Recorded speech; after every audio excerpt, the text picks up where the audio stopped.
Your dictation will start within 5 seconds.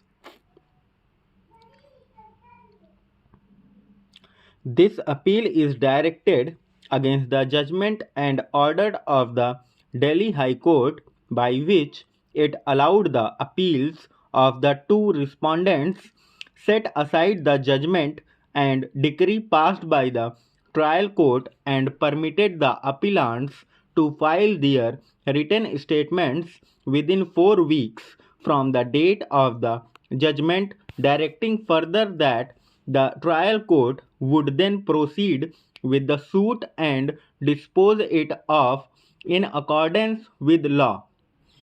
The appellant, Messrs. HDFC, instituted a suit under Order 37 of the Code of Civil Procedure 1908 for realization of its dues against the defendant number 1 and the two respondents who were the guarantors to the loan. According to the case of the appellant plaintiff and defendant number 1, who was the owner of a plot of land, approached the appellant plaintiff for a loan for constructing a house on the plot. The loan was sanctioned. Defendant number 1 executed the loan agreement and a promissory note in favor of the appellant. In addition, defendant number 1 also created inequitable mortgage in favor of the plaintiff by depositing the title deeds of the plot in question. The other two defendants, respondents before this court, stood guarantee for repayment of the loan and executed the letters of guarantee. On the execution of the necessary documents, the loan was disbursed to defendant number 1 in 2 installments. The loan amount, along with interest at the rate of 15% per annum, was to be repaid in equalized monthly installments over a period of 180 months. In case of default according to the terms of the loan, the outstanding would attract additional interest at the rate of 18% per annum. The defendants defaulted in payment of the EMIs, and as a result, a large sum was outstanding against them. The defendants did not pay the installments despite letters and reminders.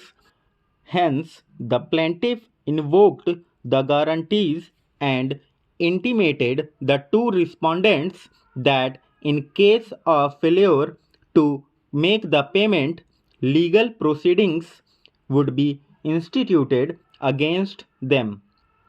Despite the aforesaid letter and legal notices sent on behalf of the appellant, the defendants did not pay the outstanding amount of rupees 4 lakh, and the plaintiff was thus left with no option but to institute the suit for realization of its dues from defendant number 1 and the guarantors of the said loan as such. Defendant number 1 did not appear in the suit despite notice. The two dependents respondents, however, appeared before the trial court and filed separate applications under Order 37, Rule 3 of the Code of Civil Procedure for permission to defend the suit. The defendants' applications were based on a number of grounds, but we may only advert to the one that seems to have weighed with the High Court. It was contended on behalf of the respondents that since the plaintiff appellant had a promissory note executed in its favor by the borrower, defendant number 1, and had further made the borrower create an equitable mortgage in its favor by deposit of title deeds, they would be absolved of their liability in terms of Section 139 of the Contract Act.